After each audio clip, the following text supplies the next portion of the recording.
Eh bien, bonsoir, mesdames et messieurs, et merci de votre présence.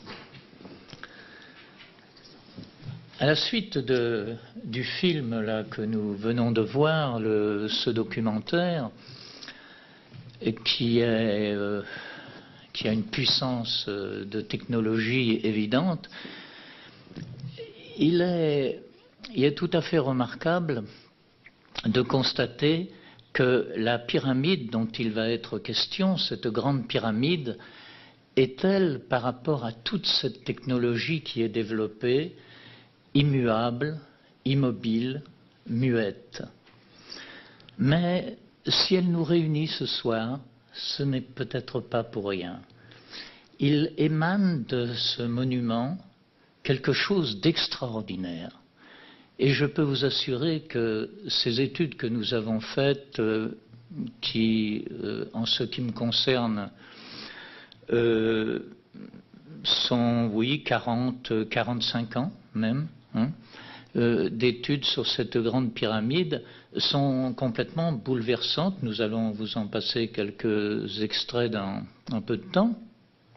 Et nous pouvons dire que cela influencera probablement notre société de demain. Ça va jusque-là, parce que ce sont des révélations tellement importantes et avec des preuves absolument indiscutables et mathématiques que cela peut avoir une influence considérable. Alors ceci dit, il est peut-être important que vous sachiez le point de vue que l'on a avant toute chose sur cette pyramide que l'on nomme celle de Khéops. Alors les autres nous intéressent aussi, Mykérinos, Képhrène, nous verrons le site de Gizeh, mais particulièrement cette grande pyramide. Alors je me souviens adolescent, lorsque pour la première fois j'ai ouvert un livre sur l'égyptologie, et j'ai sans doute été frappé, comme vous, par la magnificence des temples, la finesse des bijoux, mais ce rapport des hommes devant cet immense monument m'avait subjugué. J'ai essayé d'en savoir davantage, car le fait que ce soit, ou qu'elle passe pour être un tombeau, m'étonnait grandement. Et lorsque je me suis rendu d'ailleurs au pied de cette pyramide, c'était pire encore, je n'arrivais pas à m'imaginer qu'un monarque ait pu avoir cette ambition de se faire un tombeau, et d'autres d'ailleurs, de faire un tombeau de cette nature. Donc ça m'a tellement intrigué que j'ai cherché à savoir beaucoup de choses sur ce monument. Ça a demandé des années. Et puis je n'avais pas que ça à m'occuper, bien sûr que cela m'occupait. Ce qui m'a intrigué d'abord, c'est que, en admettant que cet individu fut un mélomaniaque, quelqu'un qui était très ambitieux de sa personne, qu'il ait pu imaginer de faire un monument de cet ordre, il aurait, semble-t-il, placer des hiéroglyphes et des cartouches à son nom, n'est-ce pas, dans tous les couloirs de son édifice. Et non, il n'y a rien dans cette pyramide, pas un seul hiéroglyphe qui puisse nous signaler la chose. Et d'ailleurs, il n'y a rien en Égypte qui nous conte l'histoire des pyramides. Aucun papyrus, aucune stèle, aucun bas-relief ne nous conte non seulement l'histoire, mais la construction de ces pyramides. Il y a un silence absolument complet. Et jamais, jamais il n'a été trouvé une momie dans ces pyramides. Jamais. Donc tout cela est intriguant, c'est un énorme point d'interrogation, et il faut donc aller plus loin. Le volume aussi de cet édifice. Il y a une chambre sépulcrale, celle que vous connaissez sans doute, qui est dite du roi, et qui tiendrait pas moins, mesdames et messieurs, 3600 fois dans le volume de la pyramide elle-même. Cette pyramide, à l'époque de Bonaparte, du général Bonaparte, c'était un mathématicien, il avait calculé qu'avec le volume des pierres de cette pyramide, on pourrait construire un mur de 2,50 m de haut qui entourerait toutes les côtes françaises et le littoral. Ce qui est assez extraordinaire. Il faudrait 500 000 camions de 10 tonnes pour la déblayer. Et à la queue leu, on irait de la France aux États-Unis. C'est absolument ahurissant. Les pierres s'élèvent de 3 tonnes, 2 tonnes, mais 3 tonnes 5 pour la plupart, jusqu'à 9 tonnes. Et le parement aurait nécessité des pierres de 4 à 16 tonnes environ. Elles auraient été encore beaucoup plus lourdes. Cette pyramide est une énigme, mais d'autres aussi le sont. C'est-à-dire qu'il semblerait que c'était une histoire familiale. Et à l'époque de Khéops, c'était une impossibilité totale de réaliser de tels chefs-d'œuvre.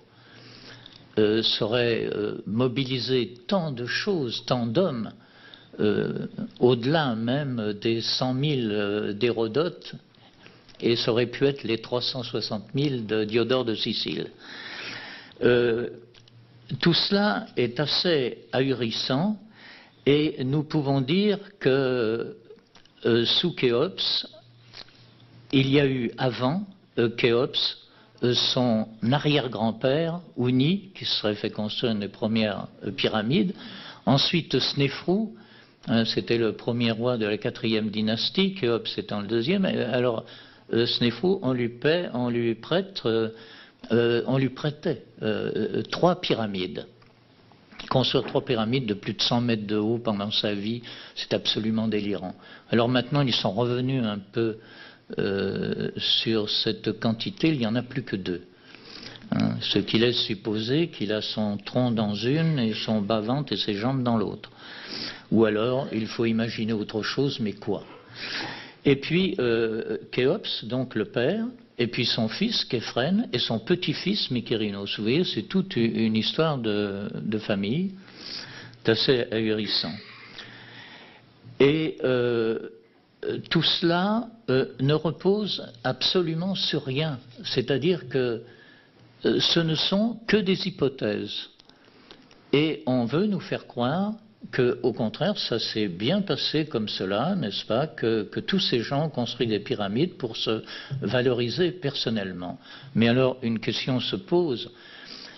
Ce Khéops en question n'était pas un être exceptionnel en soi, tout au moins d'après ce que l'on peut en savoir, et toute comparaison faite avec un Thoutmôsis III, par exemple, qui annexa des territoires de l'Euphrate à la Nubie. Et on pourrait étendre ça, bien sûr, aux Macédoniens, Alexandre le Grand, aux Perses, Cyrus, Xerxès, aux Romains, César, Octave. Tous ces gens, se sont-ils fait construire des tombeaux à la hauteur de leur réputation? Certes non. Donc là, c'est aussi une énigme. Nous pensons, après avoir effectué des recherches dans ce sens, très poussées, des vérifications à n'en plus finir, qu'il s'agit non pas d'une construction, mais d'une restauration. Il est fort possible qu'à cette époque, Khéops ait été contraint par les grands hiérarques, les Urmas, les hiérophantes, de restaurer cette pyramide. Et d'autres avant lui, tels que son père, Snéfrou, d'autres après lui, tels que Képhren, ont été eux aussi contraints de restaurer des pyramides. Mais de là à les construire, c'était une impossibilité. Et d'ailleurs, ça ne va pas du tout avec ce qui nous est dit dans les légendes, dans les mythes, et ce que nous savons de l'histoire secrète. J'aurai peut-être l'occasion de vous en parler. Alors, vu sous cet angle, il est évident que ce complexe funéraire, dit funéraire, prend une toute autre dimension. Il ne s'agit pas d'un complexe funéraire à la base, comme on veut nous le faire croire. Alors, il n'empêche pas que ce site de Gizeh est une nécropole, mais ça n'a rien à voir avec la construction des pyramides dans cet ordre d'idées. Donc, nous avons là une énigme qui veut que, à une certaine époque, que l'on peut nous assez bien déterminer, c'est-à-dire 10 435, avant notre ère, la constellation d'Orion était au plus bas de... Vous savez qu'elle a un cycle, elle suit un cycle, comme d'autres étoiles d'ailleurs, de près de 26 000 ans. Ceux qui connaissent la chose diront 25 920 ans, c'est plus facile pour les calculs. Et ce cycle fait 2 fois, c'est-à-dire qu'il y a un cycle ascensionnel de 13 000 ans environ et un cycle où la constellation redescend. Et elle a un point, nous vous le montrerons dans un instant, où elle ne peut pas descendre plus bas. C'est-à-dire que quand cela s'est passé, eh bien c'était plus de 10 000 ans avant notre ère. Donc pour nous c'est un départ. C'est un départ très très important et il est tout à fait probable que les entités ou les êtres tout à fait exceptionnels qui ont fait ça, que nous considérons omniscients, vu ce qu'ils ont découvert et apporté à ces monuments, il est fort probable qu'ils aient choisi ce temps-là pour construire les pyramides et qu'ils ne se sont pas construits comme on nous le dit en se basant essentiellement sur les textes d'Hérodote dans une période de temps de 20 ou 30 ans, mais en 300 ans environ en ce qui concerne la pyramide de Khéops. À ce moment-là, il prenait le temps de le faire. Et elle n'a pas été construite non plus par des systèmes de lévitation comme on pourrait l'imaginer.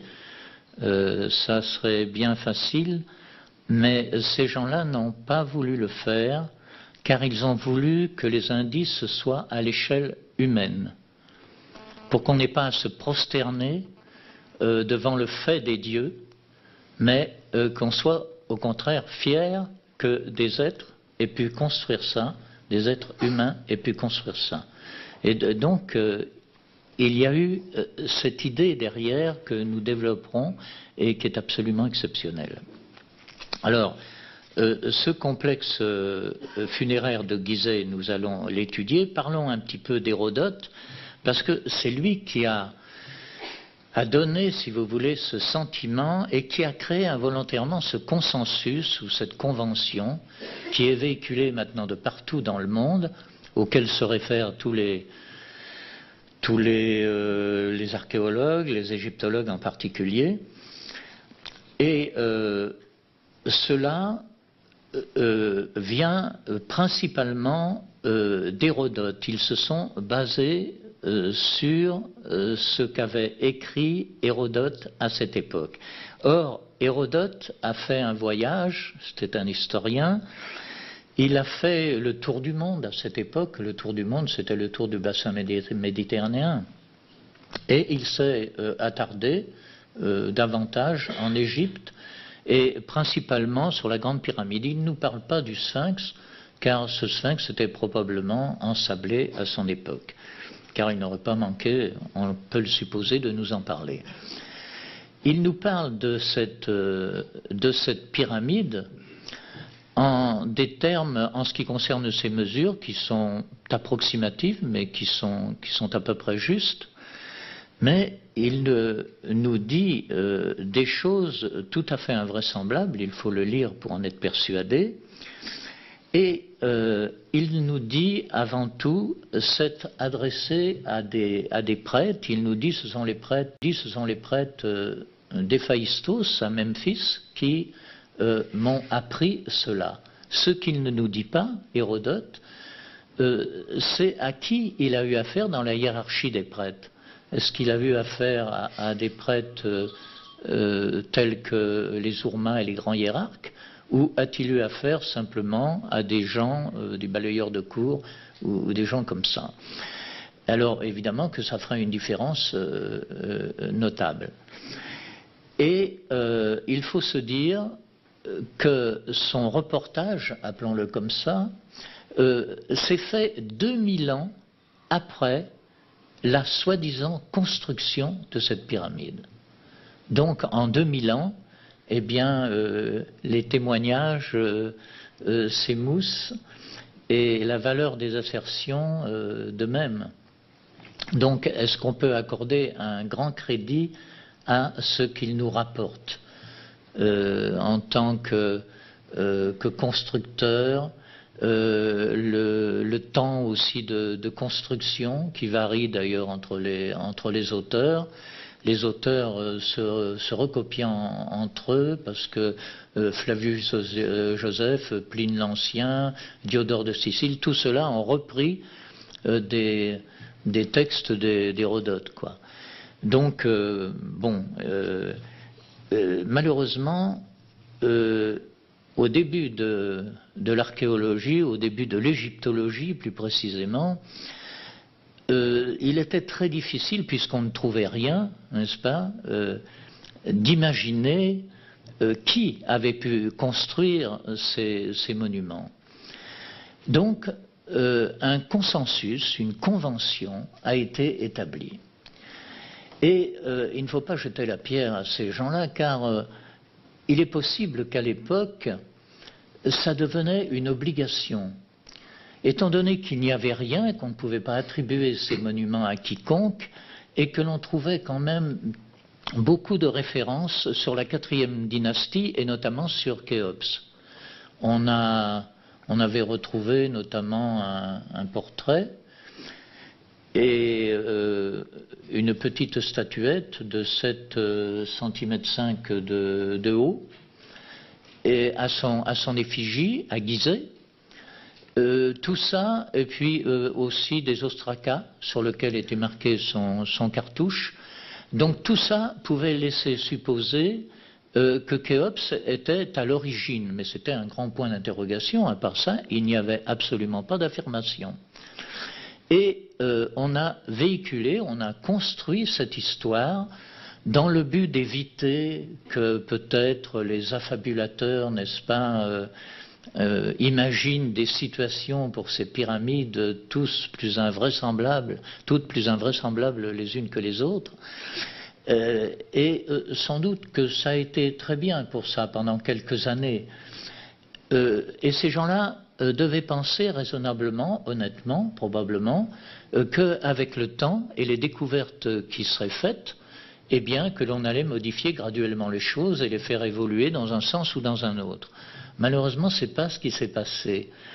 Ces conventions se sont installées comme des vérités souveraines, indéracinables. Et elles le sont beaucoup plus qu'une vérité péremptoire qui viendrait à se faire jour comme celle que nous pouvons distribuer aujourd'hui. Ça, c'est complètement suffocant. Nous avons, en ce qui concerne les coffres, par exemple, il y a aussi une énigme sur ce plan-là, parce que, évidemment, on pourrait développer la chose, je ne veux pas le faire, mais nous avons deux exemples, c'est-à-dire un sarcophage qui se trouve dans la chambre du roi, et qui est ce qu'il est, mais visiblement, il a pu abriter un être humain, et sans doute pour de toute autre raison, n'est-ce pas, qu'un sépulcre, c'était pour des grandes initiations, alors que, en ce qui concerne Toutankhamon, nous trouvons plusieurs sarcophages, et tout est sûrement que Khéops avait la même échelle de valeur que l'on peut prêter à ce pharaon. Donc, visiblement, ce coffre qui se trouve à l'intérieur et qui n'a pu être amené qu'au cours de la construction d'ailleurs, servait à toute autre chose, à une initiation à un très haut niveau. D'ailleurs, ça, nous sommes presque à même de le prouver par des étoiles qui irradient à cet endroit précis. Et puis, non seulement ça, mais à des dimensions aussi qui vont d'une apothème à l'autre de la pyramide et qui nous donnent la Lune et la Terre. C'est-à-dire qu'il passait au centre de ce coffre une énergie absolument fantastique. Et quelqu'un qui était préconditionné déjà à passer ce genre de test devait se sublimer en quelque sorte et atteindre une transcendance. Mais nous savons peu de choses évidemment sur ces rites anciens. Alors, ce qu'il faut se dire, c'est que cette pyramide, dans sa restauration, comme j'en faisais allusion il y a un instant, aurait nécessité, et a nécessité, selon toute probabilité, 115 000 blocs d'albâtre. C'est-à-dire que si Khéops a entrepris cette restauration, eh bien qu'il ait passé 20 ans à la faire, à la réaliser, ce n'est pas du tout étonnant, alors qu'il n'y avait pas de grue, il n'y avait pas d'hélicoptères, nous n'avions pas des géoradars, des lasers qui pourraient aider à cette construction, et placer des blocs de cette importance et les arranger au dixième de millimètre près, ça nous en avons la certitude, puisque dans le monde arabe, c'est-à-dire que dans les époques du XIIe siècle, XIIIe siècle, XIVe siècle, il y a beaucoup d'Arabes, d'auteurs arabes qui venaient du Liban, de Syrie, qui nous parlent de cette pyramide. Et tous nous disent, jusqu'en l'an 1301, où il y a eu ce fameux séisme au Caire, et où ces pierres étaient très tentantes pour restaurer, n'est-ce pas, les palais qui s'étaient écroulés et également la grande mosquée. Ils ont emprunté, disons, plus de 11 hectares à ce site. 11 hectares de pierres ont construit. D'ailleurs, la mosquée du Caire est entièrement faite avec les pierres de la pyramide. Cette pyramide avait des blocs de pierre absolument énormes, et d'ailleurs, à l'origine, s'il y avait des blocs qui s'échelonnaient, comme je vous l'ai dit, de 3,5 tonnes à 9 tonnes environ, il y en avait d'autres, ceux qui sont sur les chambres de décharge de la chambre du roi, qui ne font pas moins de 70 tonnes. Et c'est du granit rose qui nous vient d'Assouan, c'est-à-dire à plus de 800 km de là. Comment ont-ils amené ces pierres? Comment les ont-ils taillées? Comment les ont-ils assemblées? Si on avait l'occasion de voir dans un chantier une grue élever plus de 100 de nos voitures d'un seul coup, ça nous étonnerait probablement. Eh bien, c'est ce qui a été fait, mais sans grue, sans roue, et ça a été élevé à plus de 50 mètres de hauteur. Et c'est tout à fait ahurissant. Donc, ces travaux absolument gigantesques de parement, pour revenir à ce parement, ont pu demeurer, enfin, avoir nécessité pendant 20 ans. Ce n'est pas du tout étonnant de le penser. Donc, il y a une confusion entre les dires d'Hérodote, c'est-à-dire ce n'était pas une construction, mais une restauration. Et bien sûr, 2000 ans après, c'est comme si nous allions interroger des Palestiniens, par exemple, sur la vie de Jésus-Christ. Hein. C'est à peu près pareil, c'est ahurissant, quoi. Et de frapper à leur porte pour leur demander ce qu'ils pensaient de la chose. Voilà, alors nous en sommes là. Donc, il ne faut pas que l'on perde de vue cela.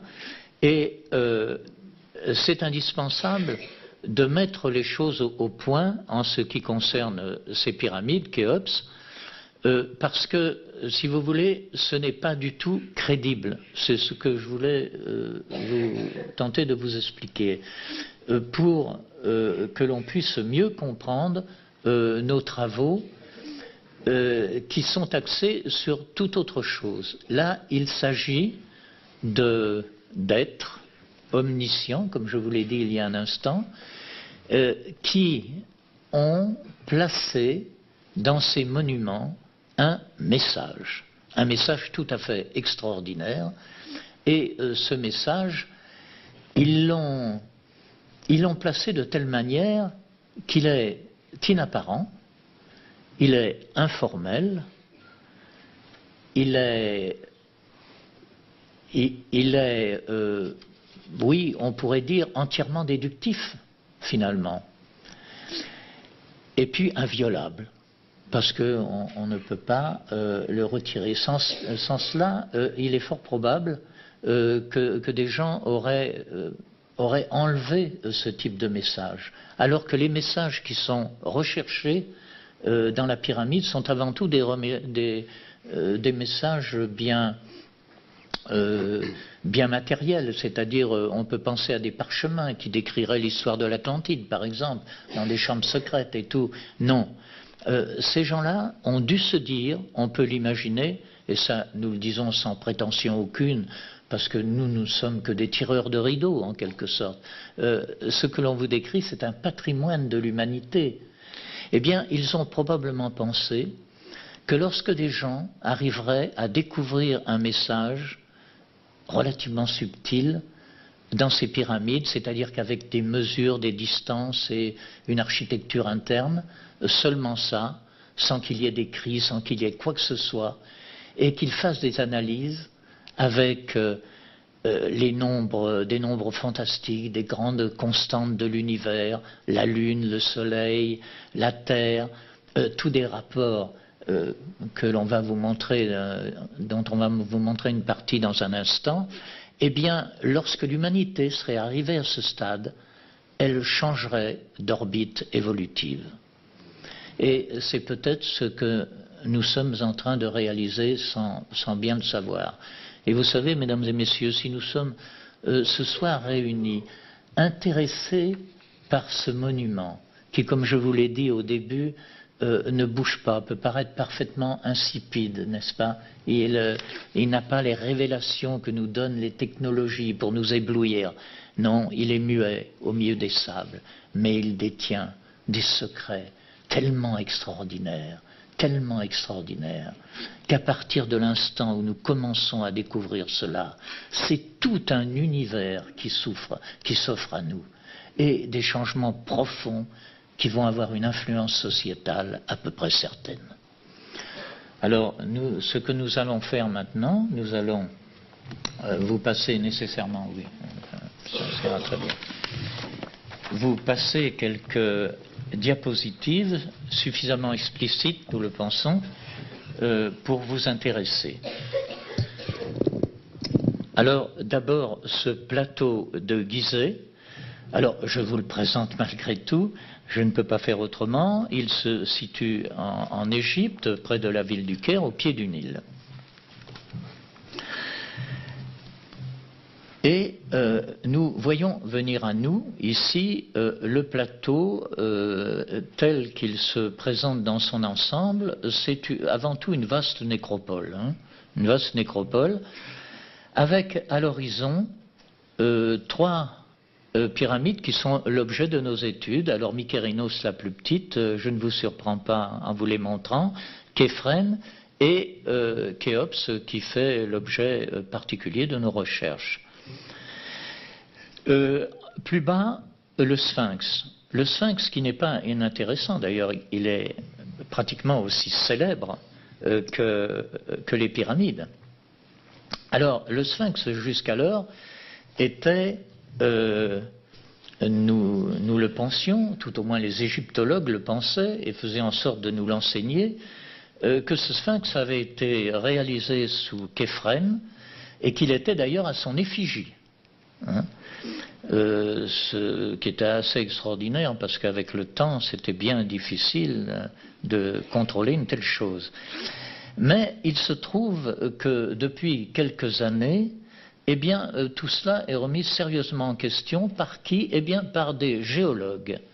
Des géologues se sont aperçus que les strates qui recouvraient la poitrine et le dos du sphinx, eh bien, ne représentaient pas, comme on pouvait le croire jusqu'à présent, des cavités à caractère éoliennes, c'est-à-dire des poussées de sable qui auraient creusé ces strates, mais des pluies absolument diluviennes.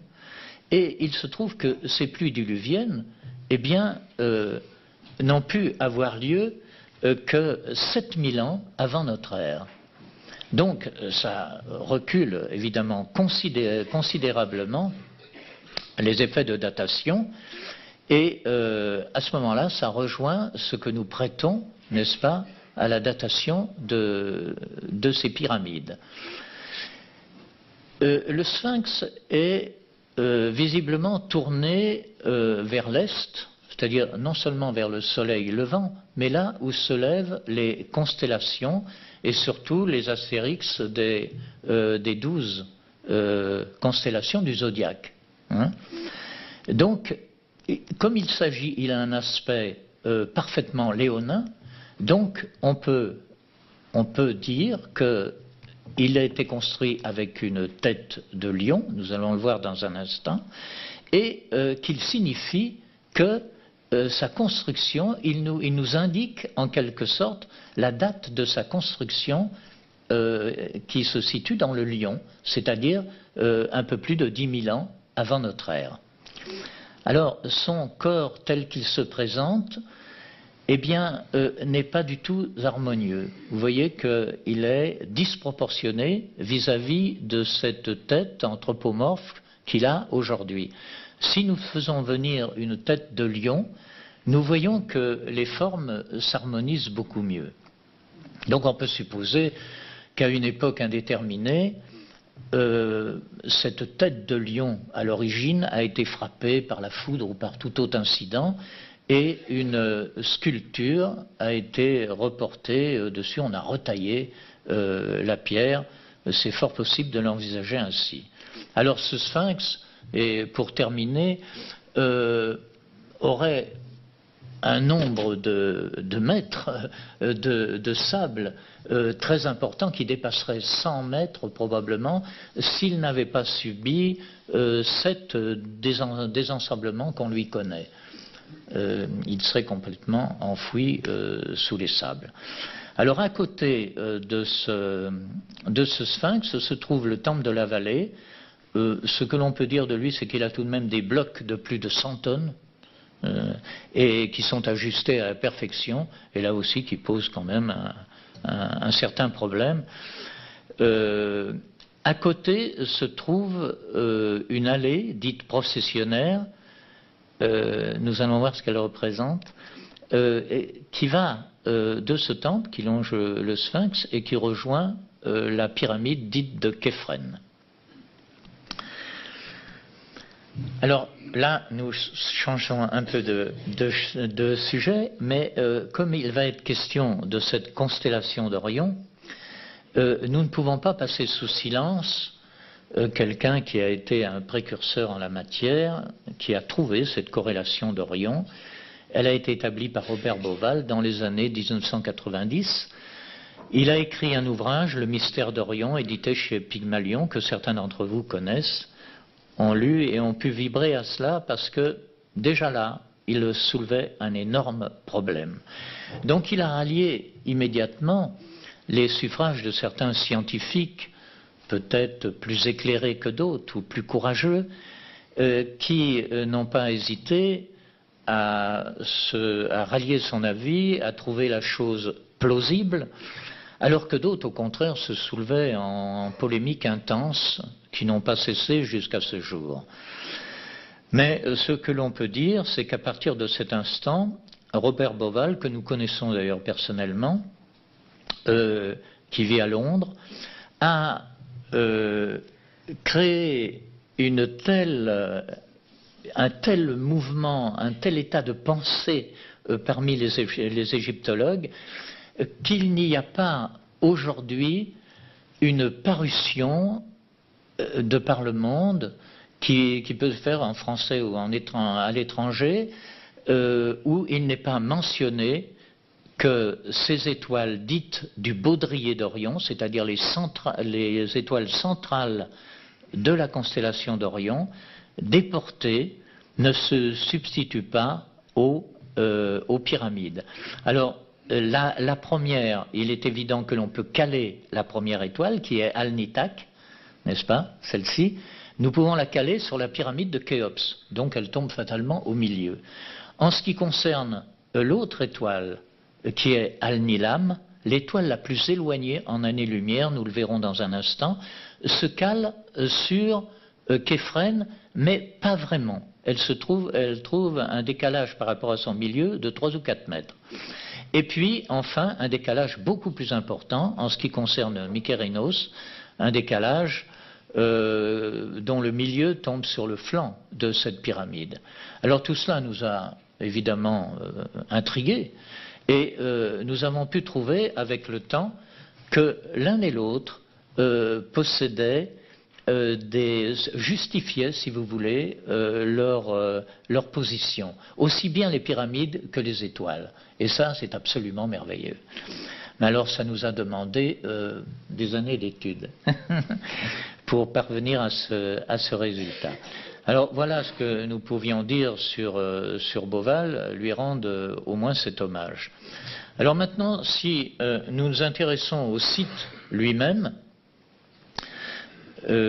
nous pouvons tracer à partir du Sphinx, voyez-vous, en longeant le côté de la pyramide de Képhren, nous avons un lever d'horizon qui se trouve ici, c'est-à-dire le soleil levant se trouve ici et le coucher du soleil se trouve ici.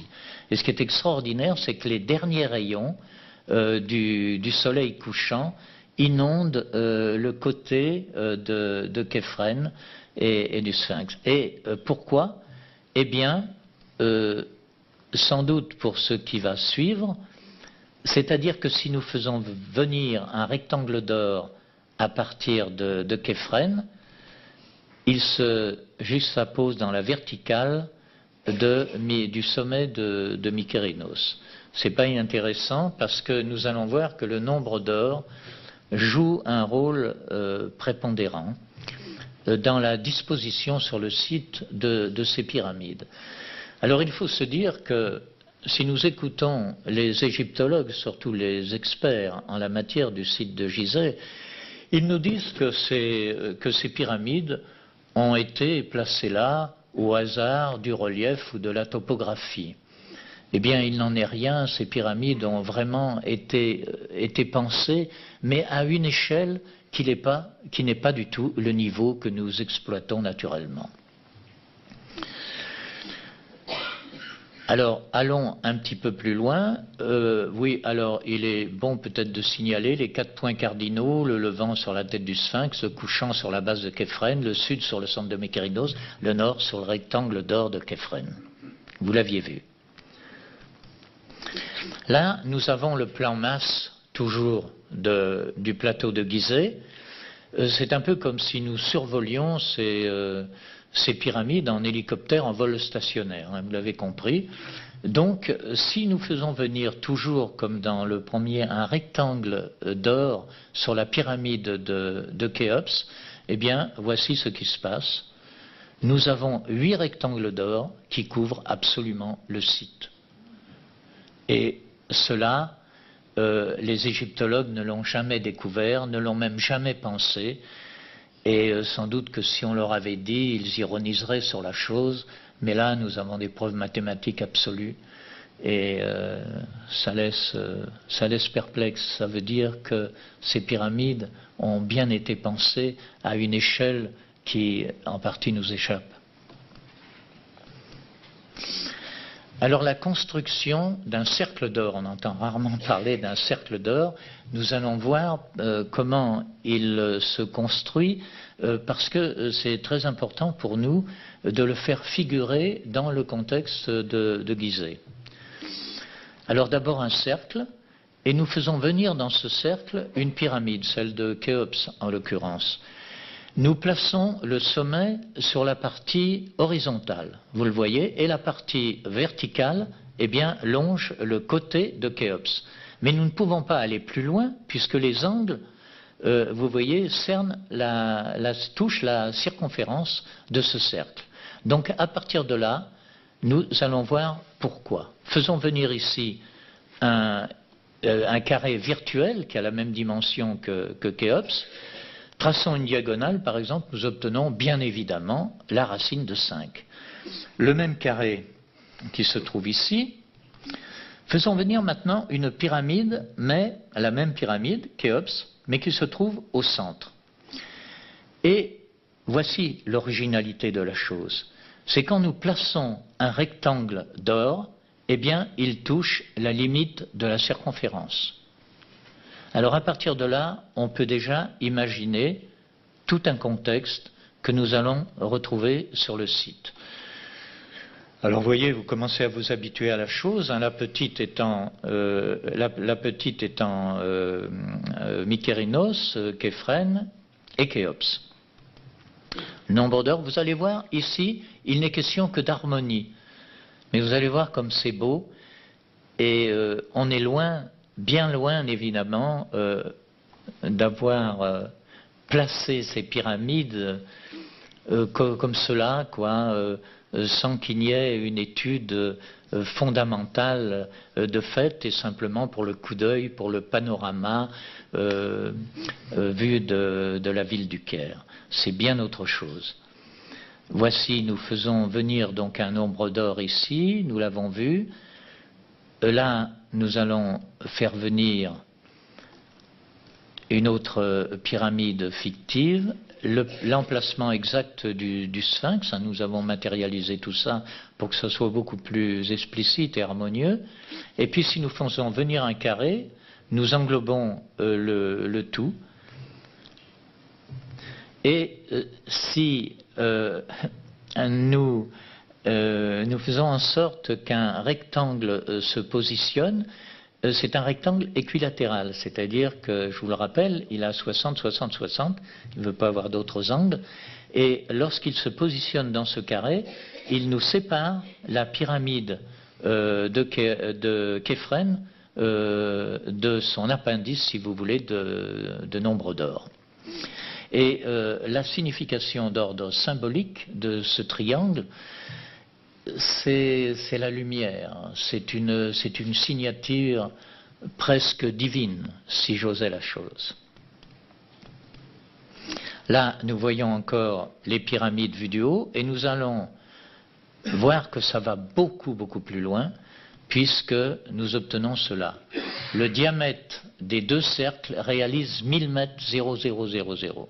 Et la circonférence nous donne bien évidemment le nombre pi. Hein, multiplié par x. En ce qui concerne, on pourrait s'étonner en ce qui concerne Mykérinos, qu'elle ne rentre pas dans le jeu, bien si elle rentre d'une manière très subtile, de la manière suivante. Et si nous plaçons une diagonale, voici ce que nous obtenons. Trois milieux assez originaux. Le centre ici, le centre de Képhrène, et puis vous voyez le centre ici. Voilà, ça pourrait passer pour des banalités. C'est une haute pensée, car ce qu'il faut concevoir, c'est que le hasard peut rentrer dans une formule, comme cela, bien que ça soit douteux. Il se peut aussi que ça soit une formule pensée. 1, 2, 3, 10, 100. Ça ne peut plus être le hasard. À ce moment-là, c'est une pensée profonde qui nous dépasse réellement, où il faut aller chercher autre chose, c'est-à-dire non pas une science à titre expérimental comme celle que nous exploitons couramment, mais une science d'ordre spatial. Ça ne peut pas être autrement. Et à ce moment-là, on est obligé d'utiliser des grandes constantes, des constantes de l'univers. Alors nous verrons dans un instant ce que sont ces constantes. Alors, vous voyez, là nous allons voir autre chose, de quelque chose aussi d'absolument merveilleux dont on ne peut absolument pas se douter. Si nous faisons venir un premier cercle comme ça, vous voyez qu'il englobe et l'angle de Khéops et le milieu de Képhrène. Nous allons partir d'un angle de Képhrène et à ce moment-là nous englobons le milieu de Mykérinos et le milieu de Khéops. C'est assez extraordinaire. Mais ce qui est plus extraordinaire encore, c'est que la demi-circonférence du petit cercle est égale au diamètre du grand. Si nous poussons la chose, alors je vous fais grâce, si vous voulez, de ces calculs, simplement 12 712,51, c'est exactement la Terre, la dimension de la Terre au pôle sans la glace, sans la valeur moyenne de la glace. Vous savez, la glace, ça fait 1,5 km environ, ça fait parfois 800 mètres, mais la moyenne peut se situer là. Donc comment ces gens-là pouvaient savoir cela, à moins que, si nous nous fions aux cartes de Péréreste ou autres, eh bien qu'à une époque, n'est-ce pas, et il se peut fort bien que la calotte glaciaire du pôle sud de l'Antarctique était dégagée. Alors nous utilisons ce que nous donnent les satellites aujourd'hui, c'est-à-dire avec 1 km de 200 de plus, en ce qui concerne les pôles. Là, voyons encore les pyramides vues d'en haut. Elles sont disposées d'une manière différente, mais elles ont toujours la même symbolique. Alors c'est quelque chose de très simple, mais de très beau.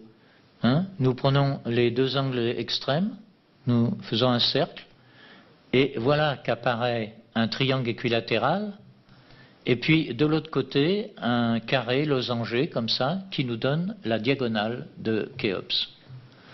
Et vous voyez, ce sont ces choses répétitives, complémentaires, qui font et l'originalité des découvertes, et en même temps le côté exceptionnel.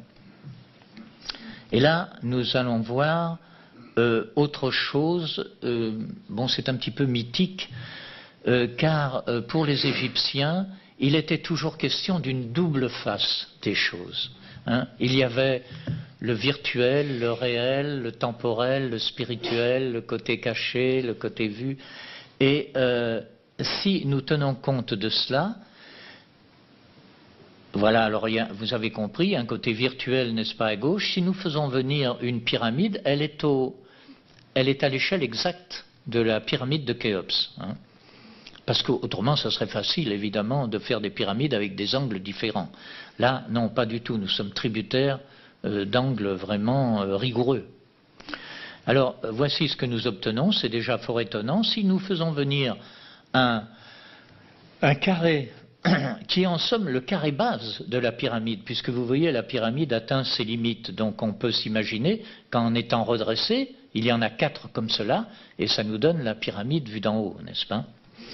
Eh bien, si nous plaçons, en plus de cela, une architecture intérieure, nous voyons que la chambre souterraine, par exemple, se limite à cette ligne horizontale. Et qui plus est, elle tombe sur le centre de Khéops.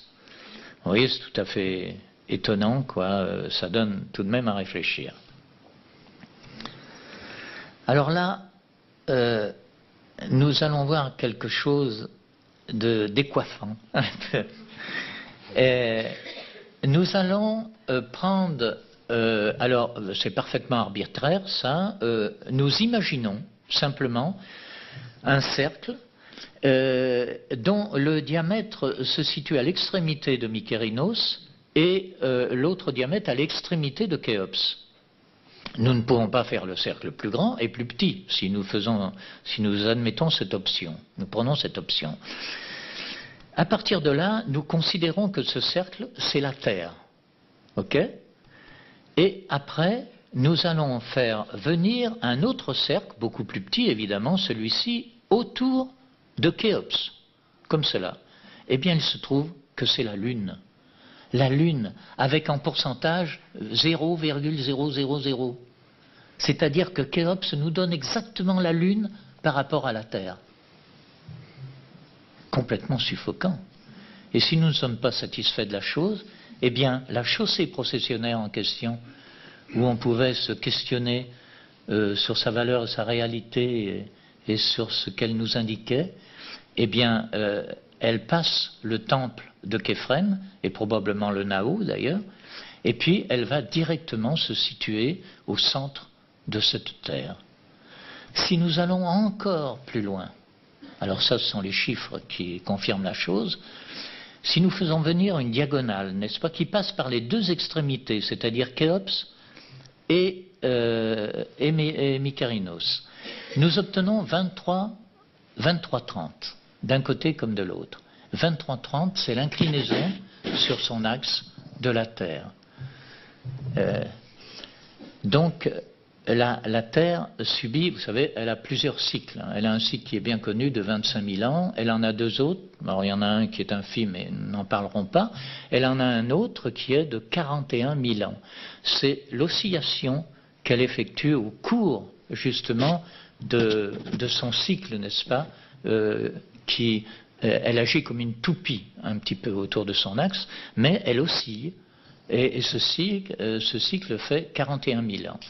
Donc en 41 000 ans, elle passe de 21,2 à 25,4. Et le milieu, c'est 23,30. C'est exactement ce qui nous est indiqué ici.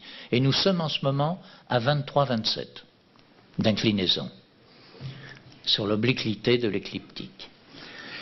Alors, si nous allons encore un peu plus loin, et toujours cette signature divine, pourrait-on dire, voici ce que nous obtenons. C'est-à-dire un triangle équilatéral dont le côté partage le milieu de Khéops.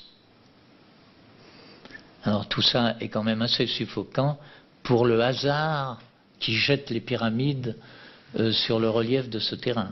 Ça va tout de même un petit peu plus loin. Et ça, bien sûr, nous sommes à même à le prouver de manière absolument rigoureuse, parce qu'autrement ces travaux ne vaudraient strictement rien. Et ils ne nous auraient pas intéressés d'ailleurs nous-mêmes, parce que c'est très facile de tricher, mais il est beaucoup plus facile de découvrir, beaucoup plus difficile de découvrir. Mais par contre, quand on l'en découvre, et quand on découvre autant de choses qu'on a pu le faire, puisque en somme, ce que vous voyez, nous en sommes à plus de 600 diapositives animées maintenant. Donc c'est absolument colossal, quoi. Hein. Et nous en utilisons là que très peu pour vous faire une démonstration. On vous garderait pendant 2 jours, mesdames et messieurs. Alors, la deuxième partie, c'est l'implication de la constellation d'Orion au sein de la structure. Alors, ce qu'il nous faut savoir, c'est que cette constellation d'Orion, elle ne peut pas descendre plus bas qu'un certain niveau, qui se situe environ à 9 degrés au-dessus de l'horizon. Hein, c'est-à-dire, vous voyez, si un observateur se trouve là, cette ligne représente à peu près les 9 degrés au-dessus de l'horizon. Et elle ne peut pas monter plus haut que 58 environ. Hein, ne peut pas monter plus haut. Alors, voici ce qu'elle décrit dans le ciel, dans ces 9 degrés. Voici. Ça, c'est au cours d'une journée, ou d'une nuit plus précisément. En 10 500 avant Jésus-Christ, voilà où elle était. C'est-à-dire qu'elle ne pouvait pas descendre plus bas. Et c'est là que tous les indices nous prêtent à penser qu'il y a eu la construction de ces pyramides, et principalement celle de Khéops.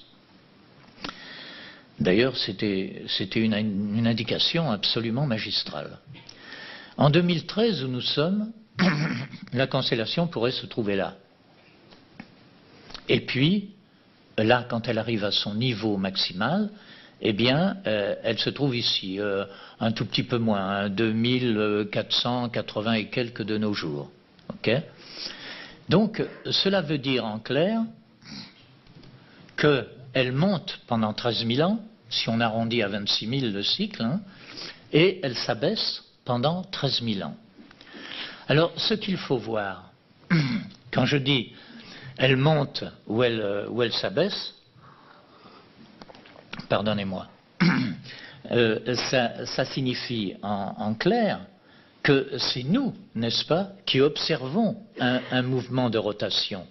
Mais la constellation elle-même ne bouge absolument pas dans le ciel. C'est-à-dire, c'est un petit peu comme lorsqu'on dit le soleil se lève à l'est, il se couche à l'ouest. Bien non, il n'a jamais fait ça, le soleil. Jamais. C'est nous qui tournons, n'est-ce pas, et qui avons l'impression qu'il se lève à l'est et se couche à l'ouest. Il en est de même des constellations.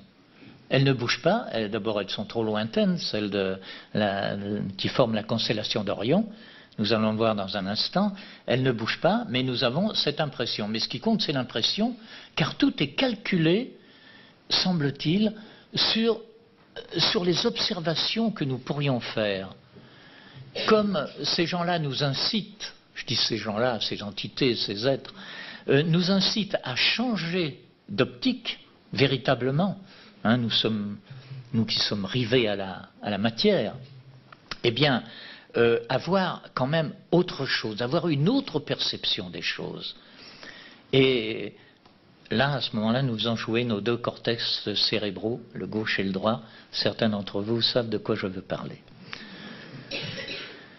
Là, nous allons voir quelque chose d'absolument extraordinaire. Il s'agit, alors vous reconnaissez la constellation d'Orion, la plupart d'entre vous l'ont vue, l'ont admirée, surtout bien sûr en Occident, enfin dans nos régions. Oui, maintenant, vers 22h, 23h, jusqu'au mois de février, ok, elle est splendide. Et d'ailleurs, elle est tellement belle, enfin peut-être pas à Paris, parce que l'air est pollué, comme vous le savez, mais en montagne, vous avez... c'est extraordinaire, lorsque vous avez vu la constellation d'Orion, toutes les autres étoiles disparaissent, vous ne voyez plus que cela. Vous ne voyez plus que cela.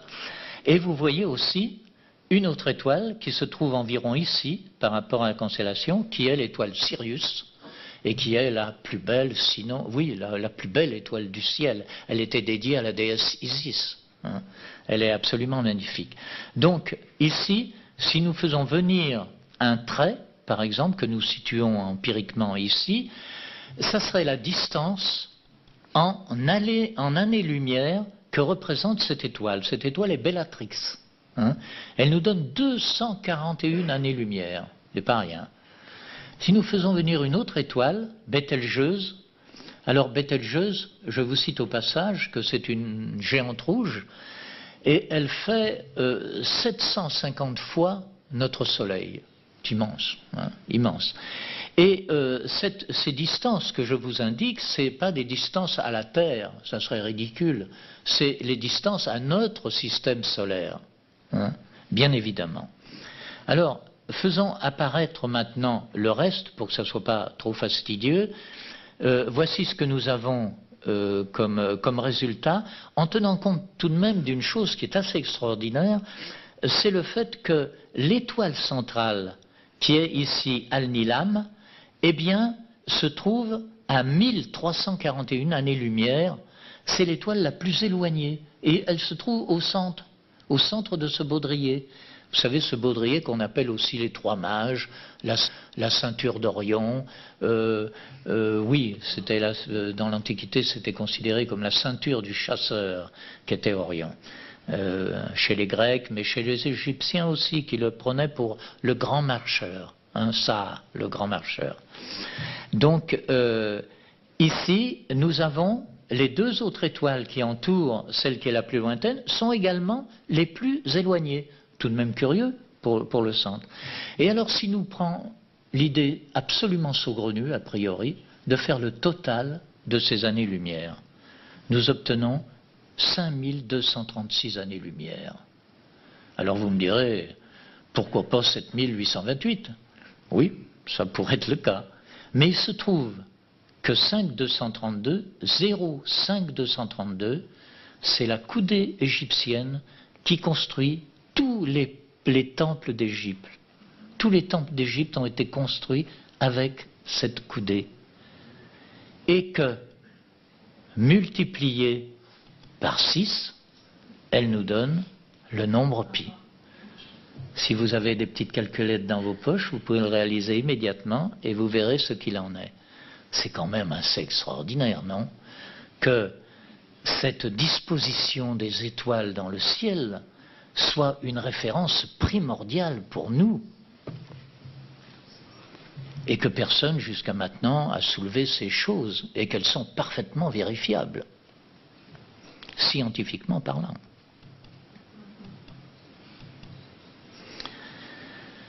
Alors tournons-nous vers ce ciel et revoyons un peu cette constellation pour savoir comment nous avons imaginé, pour que ça soit plus logique pour nous, que l'on puisse effectuer un travail efficace, nous avons imaginé que cette étoile Bellatrix et cette étoile ici qui s'appelle Rigel, eh bien, entre ces deux étoiles, nous avons imaginé le côté de la pyramide de Khéops.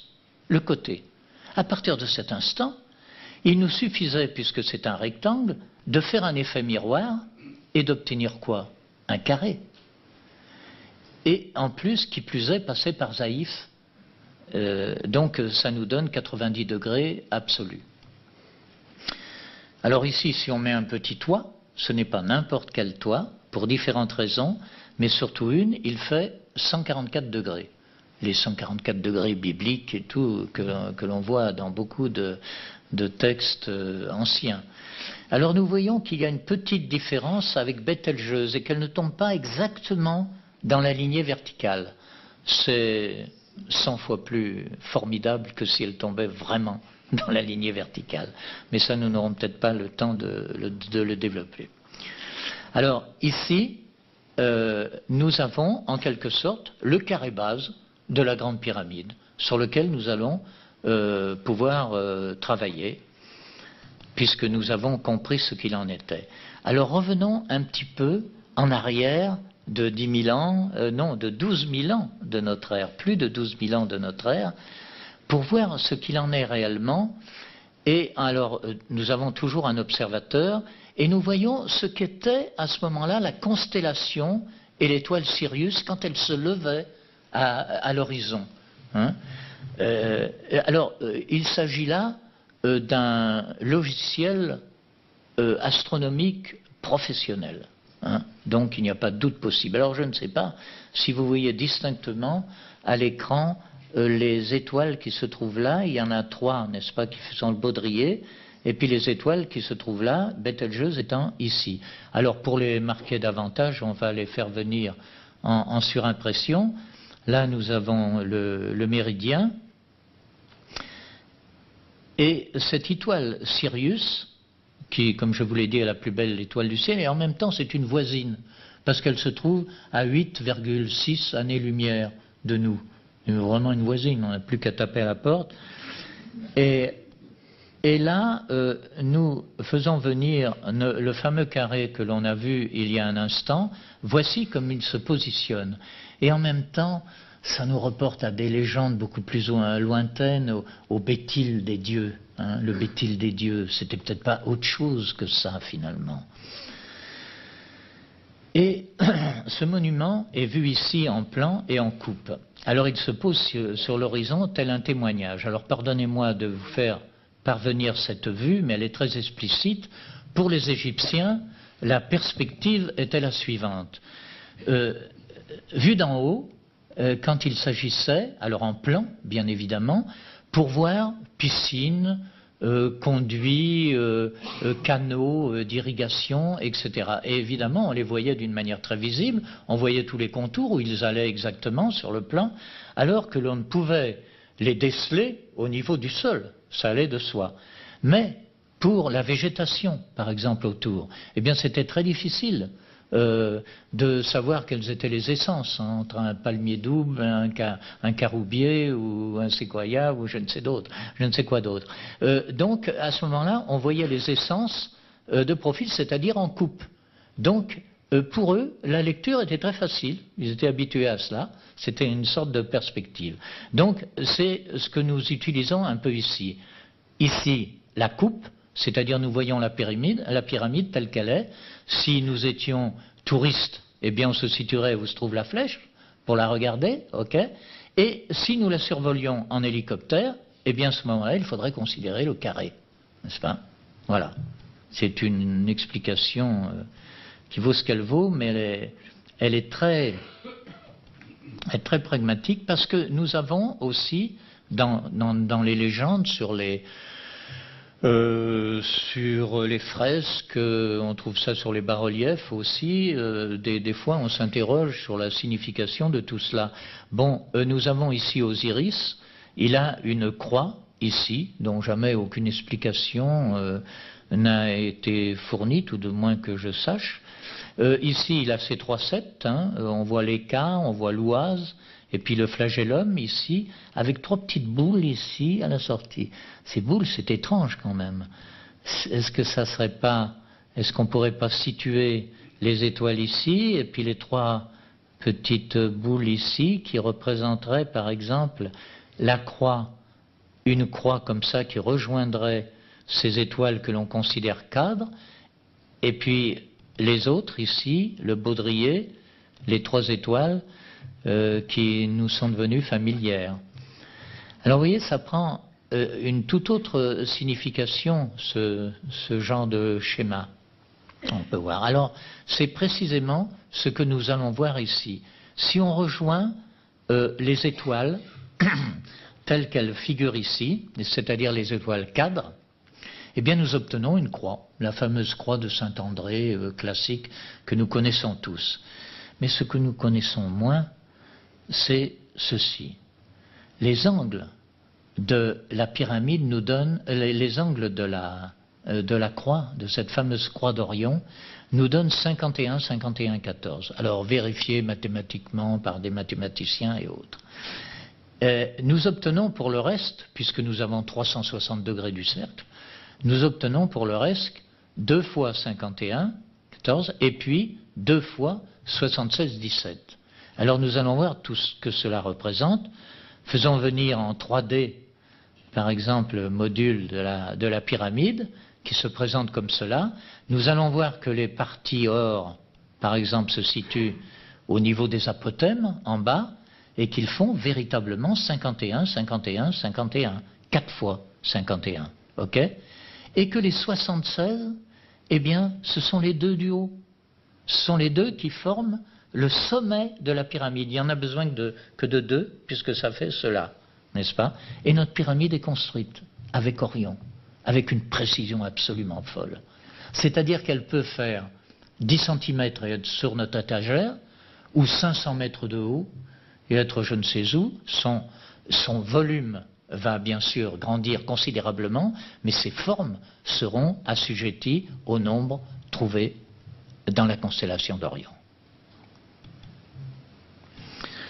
Alors cette croix d'Orion, ça va plus loin quand nous faisons figurer, si vous voulez, l'architecture intérieure, parce qu'il se trouve que le croisement arrive pile sur la montée. Alors là, nous avons la syringe qui descend, n'est-ce pas, à la chambre souterraine, qui passe pour un tombeau, qui passait pour un tombeau, mais ils se sont loupés.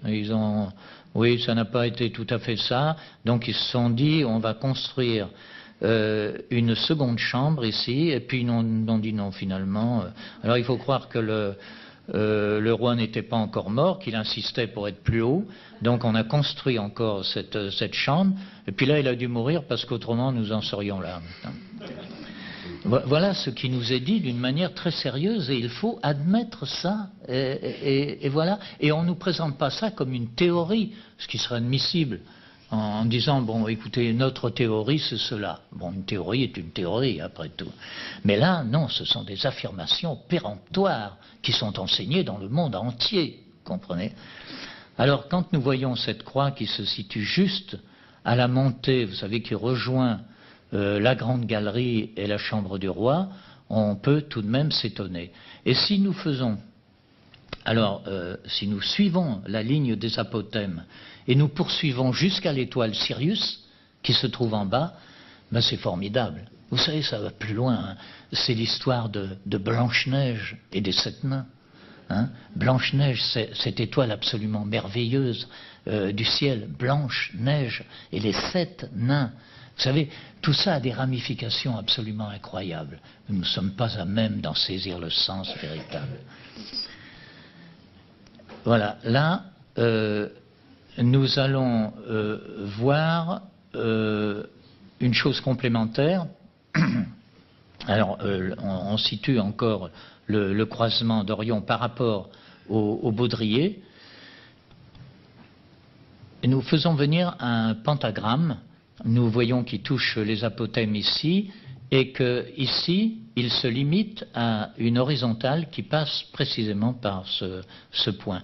Le cercle que vous voyez ici est un cercle dit de quadrature, hein, c'est-à-dire qu'il a la même surface que le carré base. Alors, si nous poursuivons ces lignes, nous obtenons un point ici. Bon, il se trouve que si nous faisons descendre, par exemple, un triangle équilatéral qui réunit, qui trouve sa pointe exactement ici. Si nous faisons monter un autre, eh bien, vous voyez, il rejoint les angles du pentagone, ici. Et si nous traçons un cercle ici, ce cercle, ce n'est pas rien. Il est exactement à l'échelle du Soleil. Car si nous tenons compte que la pyramide fait 147 mètres de haut, ce cercle, alors son diamètre bien évidemment, va se situer en fonction, et ça fait 1 392 000 hein, le Soleil, donc ça va faire 139, vous voyez. Eh bien, nous faisons venir à l'intérieur un triangle équilatéral circonscrit, eh bien, il se trouve que sa pointe arrive ici, et sa base nous donne la base de cette pyramide que nous considérons céleste, pour des tas de raisons que nous n'aurons peut-être pas le temps d'expliquer. Faisons venir ça dans le détail, une architecture maintenant, telle que celle que nous avons vue précédemment, mais avec des projections, peut-être prises par Humboldt, mais j'en suis pas sûr, des projections, en tous les cas, de la constellation d'Orion. Alors nous voyons la précision que l'on attache à la chose. Vous voyez, ce sont des vues, ça, qui sont des relevés de logiciels astronomiques, donc, et professionnels qui plus est, hein, donc on ne peut pas tellement les mettre en doute. Alors nous voyons que ces étoiles se positionnent exactement sur les angles que nous avions prévus, les angles à 90 degrés, ainsi que Zaïf d'ailleurs. Et puis les 3 étoiles centrales se positionnent de cette façon. Ce que vous voyez ici, c'est une nébuleuse, ce n'est pas une étoile. La fameuse nébuleuse d'Orion, où quand on est astronome amateur, on regarde ça avec admiration parce qu'il y a des couleurs absolument fantastiques, mais ce ne sont pas des étoiles, ce sont des étoiles en formation, nous dit-on. Si nous ferons un cercle autour de ce baudrier et que nous faisions apparaître un triangle, toujours équilatéral, hein, puisque ce triangle de lumière, c'est fabuleux, eh bien, nous entourons le milieu des 2 étoiles extrêmes. Et le centre se trouve au centre même du triangle. Alors, faisons apparaître une ligne horizontale qui est vraiment celle de la pyramide, c'est-à-dire que nous arrivons là vraiment à l'extrémité de la pyramide et nous considérons ce petit développement comme la ceinture. Nous allons voir pourquoi. Et nous allons voir aussi pourquoi nous élevons légèrement la pyramide. Si nous faisons venir des droites, n'est-ce pas, qui épousent la forme du triangle, nous apercevons que ça, c'est l'entrée pyramide, que cela nous donne exactement le milieu du triangle qui est un peu déporté par rapport à l'étoile Zaïf, parce que l'étoile Zaïf ne fait pas tout à fait 30 degrés, mais pour des raisons qui s'expliquent autrement, elles sont merveilleuses, mais par contre cette ligne fait absolument 30 degrés. Elle nous donne l'angle du triangle équilatéral, puisque 2 fois 30, 60. Là, ça rejoint l'apothème. Et puis, donc, ce sont les points névralgiques de tout ça. C'est tout de même admirable, ça nous fait voir que les positions centrales de ce baudrier ne sont pas faites comme ça, quoi, au hasard, comme on serait tenté de le croire. Alors, troisième partie, les éléments structurels et chimiques. Nous allons voir que c'est très intéressant aussi. si vous avez une petite calculette sur vous, mais peut-être ne l'avez-vous pas, ça serait intéressant de voir la chose suivante. Si nous prenons le chiffre 4, okay, rien de plus simple, nous obtenons, alors si nous considérons évidemment qu'il s'agit là d'une circonférence, nous obtenons 1, 27, 32, 395, 44. Il se trouve que cela, mesdames et messieurs, c'est une grande constante de l'univers. Voilà. Et que ces gens-là utilisaient les grandes constantes universelles, et non pas une science comme la nôtre, ce qui nous différencie considérablement. Eh bien, ça, on peut dire que c'est la clé qui ouvre la pyramide. Alors pourquoi d'abord? Alors pour des subtilités, nous n'allons pas non plus rentrer dans les détails, mais au moins une, c'est que lorsque nous avons la hauteur, par exemple, de la pyramide et que nous voulons trouver la base, eh bien, il suffit pour ça de diviser par ce nombre, ici, pour trouver la base. Et inversement, quand nous avons la base, on peut trouver effectivement la hauteur.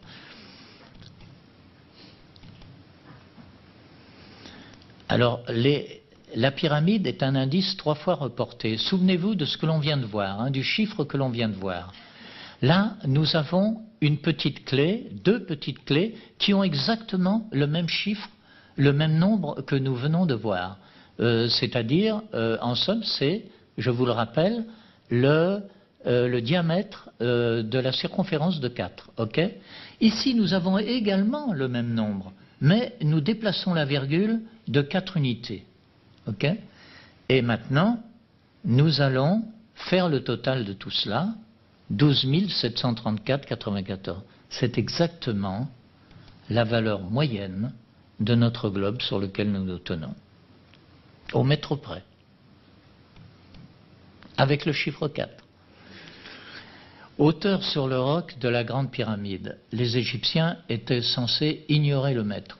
Ils ne connaissaient pas. Or, ceci prouve que ce n'est pas vrai. Si nous considérons que la pyramide fait 140 mètres, 13, 17, etc., comme nous avons pu la mesurer, alors maintenant, il y a 25 ans, 30 ans même presque, j'avais trouvé ceci à la décimale près, c'est-à-dire pratiquement au centimètre près, mais tous les livres que je pouvais ouvrir là-dessus, eh bien, indiquaient tout autre chose, quoi. C'était à 10 ou 15 centimètres près parfois. Et maintenant, il se trouve que ça y est, on n'est plus à une différence que de 2 millimètres, je crois. Hein, ils ont considérablement affiné, avec des moyens satellitaires probablement, ils ont affiné leurs données. Donc je suis persuadé même que ces 2 centimètres, ils les rectifieront dans le temps et qu'ils seront assurément dans notre nombre, parce que nous, c'est une valeur à caractère ésotérique. Bien que le terme soit galvaudé, là, il a toute sa signification. Alors, séparons donc 1 mètre de cette pyramide. Bon, ben fatalement, nous obtenons ceci, 146 mètres. Et puis, il nous prend encore l'idée, tout à fait saugrenue, comme d'autres d'ailleurs, de diviser la circonférence moyenne de la Terre par exactement cela. Hein, donc, et nous obtenons cela, multiplié par 100, 365, 25, 637. C'est quoi ça? Eh bien, c'est exactement l'année sidérale dans toute sa composition, avec toutes ses décimales. Les scientifiques s'arrêtent généralement là. Hein, eh bien, nous allons plus loin. Voilà.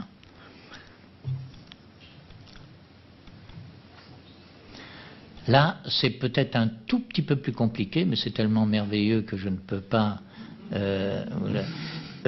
nous avons ici, n'est-ce pas, la hauteur, la hauteur de la pyramide. Alors elle ne change pas, ok? La hauteur ne change pas.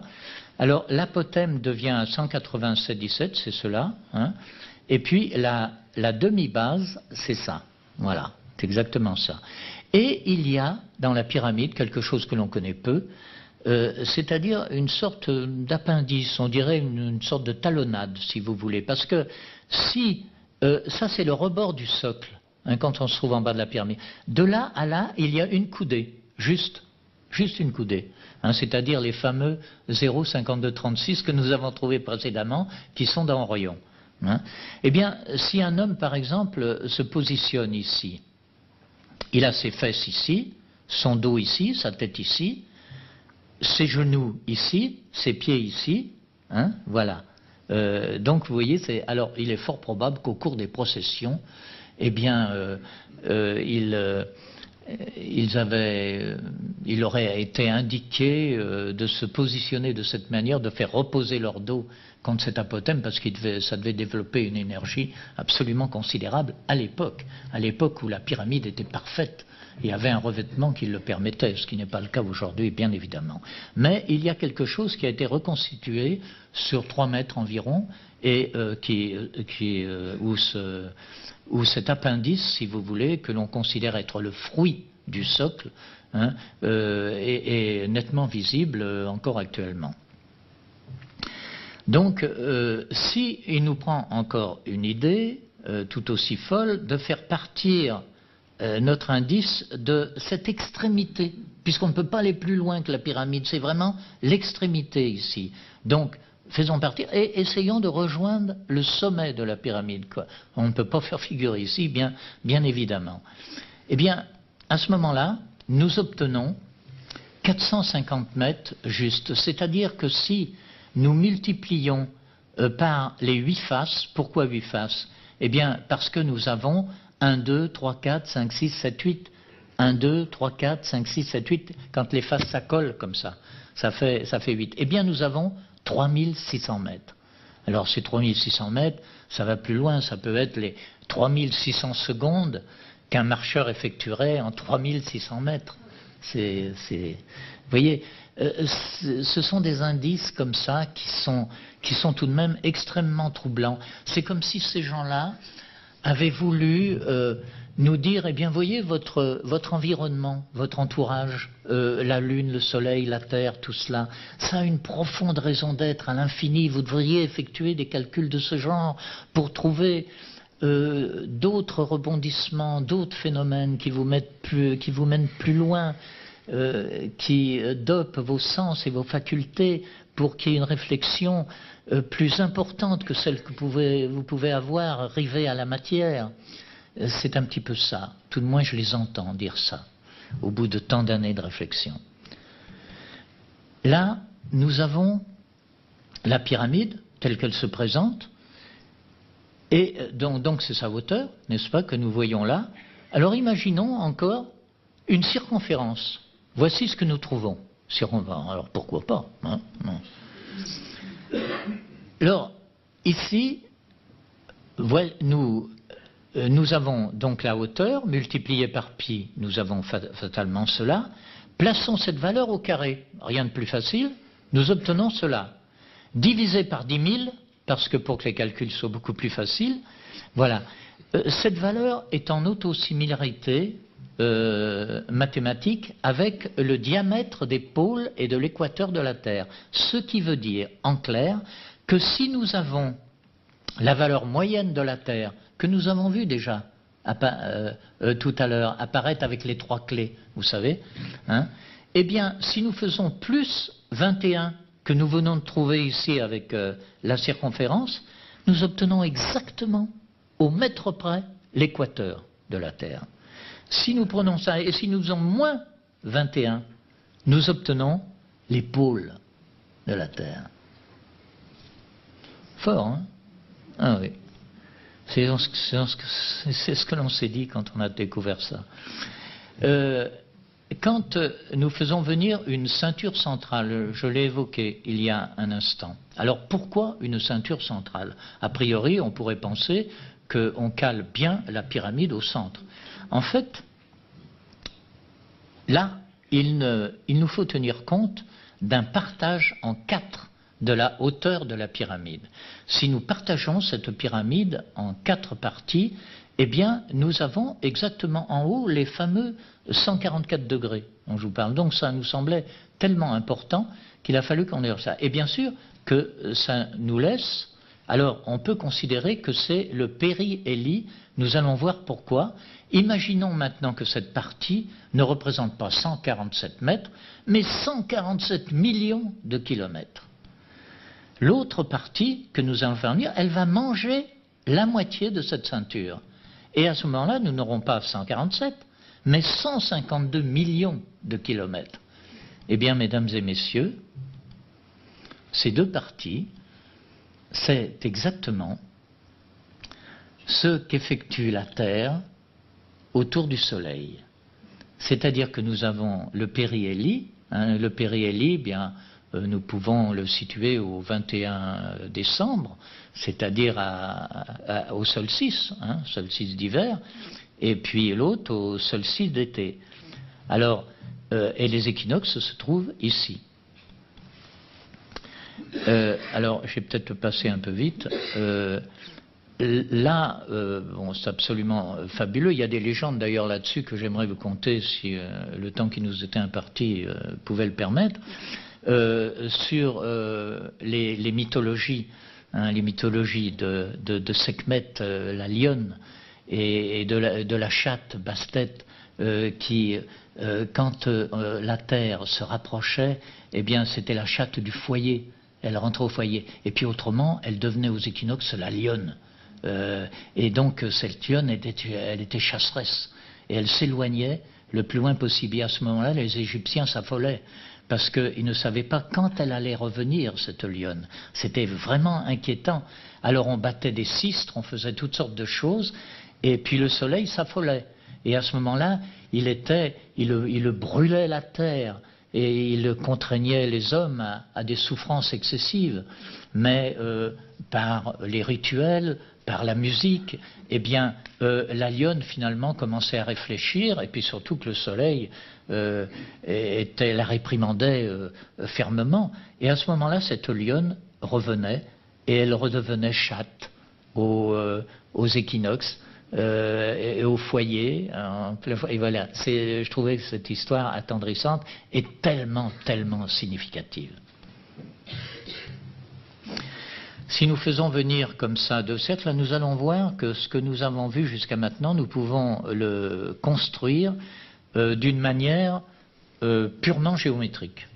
Purement géométrique. C'est-à-dire que là, les étoiles ne rentrent pas plus en ligne de compte, ni aussi bien Sirius, ce qui prouve le côté sensationnel de la chose. Voilà, d'une manière parfaitement géométrique, eh bien, se dessine, n'est-ce pas, cette pyramide. Alors bien sûr, faisons venir Sirius, qui a véritablement cette place. Alors Sirius a un temps propre par rapport aux étoiles lointaines que sont celles de la constellation d'Orion. Alors un temps propre, qu'est-ce que ça veut dire? Bien, ça veut dire qu'elle est si proche de nous que nous pouvons la voir dans son évolution au cours des années. Et bien sûr, faire les calculs appropriés. Alors ce qu'elle nous donne sur le plan de la réalité pyramidale, absolument suffocant. Mais alors là, ça nous demanderait pas mal de temps. Alors, faisons venir le Soleil, que nous avons vu tout à l'heure. Alors, il nous donne cette ligne horizontale. Un autre rectangle qui est à l'échelle, un autre triangle, pardon, qui est à l'échelle de la base pyramide que nous voyons là. Et puis, et qu'est-ce que cela fait? Eh bien, ça nous rappelle quelque chose. C'est le Graal. Et oui, avec le pied en solaire. Ça, cette partie du calice absolument extraordinaire, parce que de ce point-là, voyez-vous, de ce point-là à ce point-là, il y a 200 mètres 0,0000. Et puis cette patène qui, avec ses 144 degrés qui sont aussi bibliques, qui recouvre le calice. Pour être certain, mesdames et messieurs, que l'origine du Graal vient de la pyramide. Ça ne fait pas l'ombre d'un doute, alors qu'il était repris sous des formes différentes, et notamment par les orfèvres qui en ont fait des pièces d'orfèvrerie tout à fait remarquables, que ce soit le cas des cathares qui les cachaient dans des grottes lointaines autour de Montségur. Oui, bien sûr, ça n'enlève rien à la chose d'ailleurs. Mais l'origine nous vient d'Égypte et de ces gens fabuleux qui nous ont indiqué la chose. Alors le Soleil, la Terre et la Lune. Nous allons voir que ce n'est pas rien non plus. Traçons un carré ayant une diagonale de 1.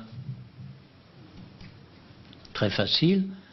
Faisons venir un cercle de quadrature, comme nous avons vu tout à l'heure. Alors nous obtenons ça. Là, la circonférence multipliée par 360 nous donne ce nombre.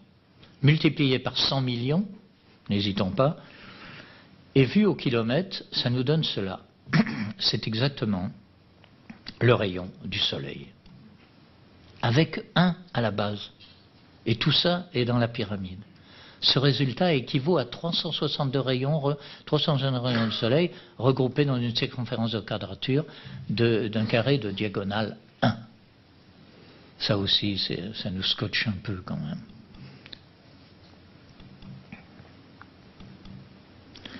Voilà encore la pyramide, l'horizon de Khufu. Certains de vous, si vous avez compulsé des livres égyptiens de l'égyptologie, et notamment sur la Grande Pyramide, vous avez dû vous apercevoir que Khufu se réclamait d'un horizon qui était le sien. Hein. L'horizon de Khufu, il y a aussi le cartouche qui se compose d'ailleurs, nous allons le voir. Voilà ce que ça signifie exactement. Si nous faisons venir le soleil, il est bien évident que si on prenons l'option que je vous ai dit tout à l'heure, c'est-à-dire on ne peut pas dépasser les apothèmes, bien sûr, et si on le met en deçà, il ne les touche pas. Donc nous avons fatalement cette image. Et si nous faisons venir un triangle équilatéral, eh bien, il nous donne l'horizon. Et voici ce que nous trouvons dans les hiéroglyphes égyptiens. Alors là, c'est le fameux KH égyptien, le son OU avec le petit poussin, le son F avec le petit serpent, et le son OU de nouveau. Khufu, hein, c'est le nom du roi. Et puis là, Ak, alors encore, nous trouvons le KH, le T de Nout, et tout ça signifie horizon, hein, comme l'horizon 444. Et là, nous avons la pyramide en signe final qui nous indique évidemment ce que c'est l'additif. Alors ça aussi, c'est alors que les égyptologues n'ont jamais découvert cela, ils ne savent pas ce qu'est. Ici, il y a des hypothèses sur l'horizon de Khufu, mais c'est tout. Si nous faisons arriver là la Terre et la Lune, que nous ayons l'idée de tracer un cercle autour, eh bien, nous avons fatalement un diamètre. Hein. Il se trouve que ce diamètre est tout à fait extraordinaire aussi, car si nous reprenons la clé que nous avons vue tout à l'heure, cette fameuse clé que je vous dis être une grande constante de l'univers, hein, c'est-à-dire 1, 2, 7, 32, 395, 44.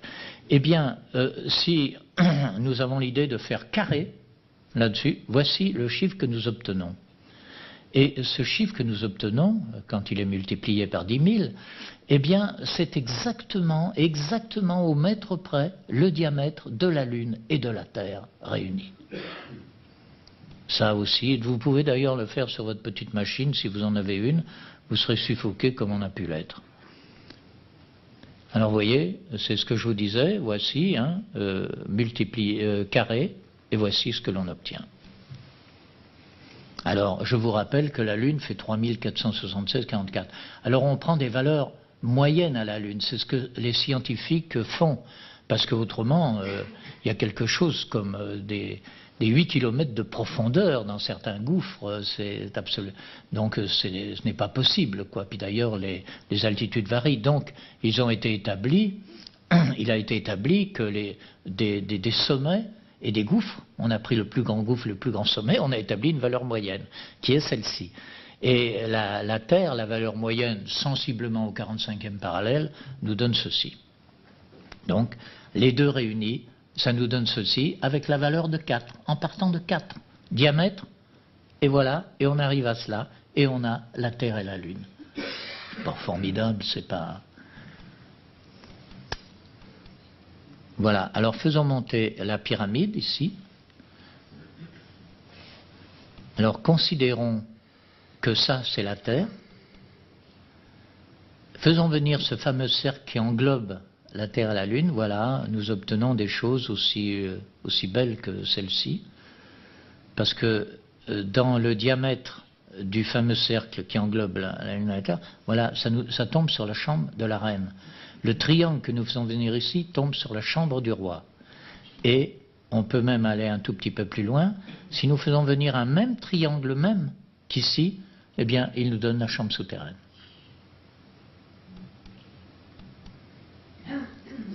Voici venir la pyramide de nouveau avec son architecture intérieure.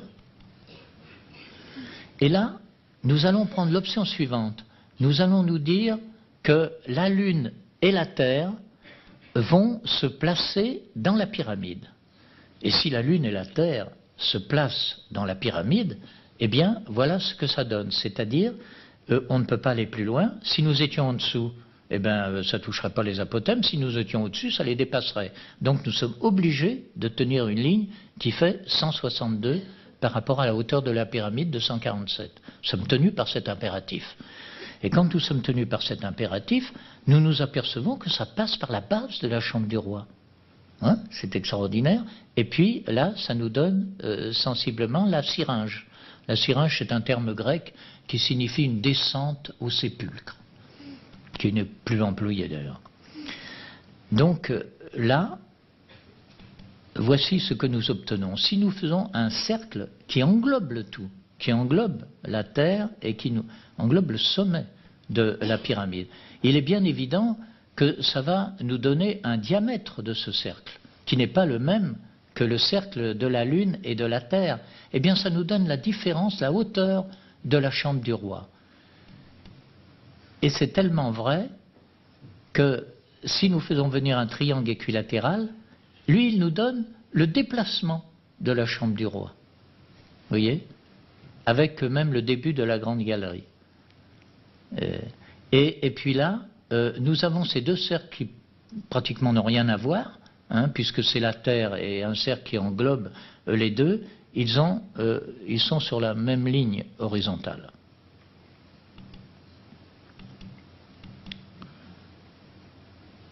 Voilà, un carré, encore, le fameux carré Terre. Faisons arriver alors des modules qui représentent la Lune, maintenant.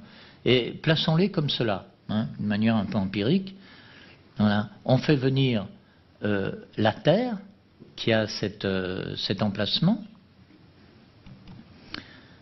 les lignes centrales, et nous allons voir que déjà, là-dessus, bon, là, ça nous fait un chiffre 4, mais ici, nous avons aussi un indice de recoupement, vous voyez, et s'il nous vient à l'idée de faire un cercle qui n'est pas un cercle de quadrature, mais qui a un cercle qui a le même périmètre que le carré. Ok, c'est possible. Donc, à ce moment-là, ça nous donne le centre de la Lune. Et ça nous indique la circonférence de la Terre.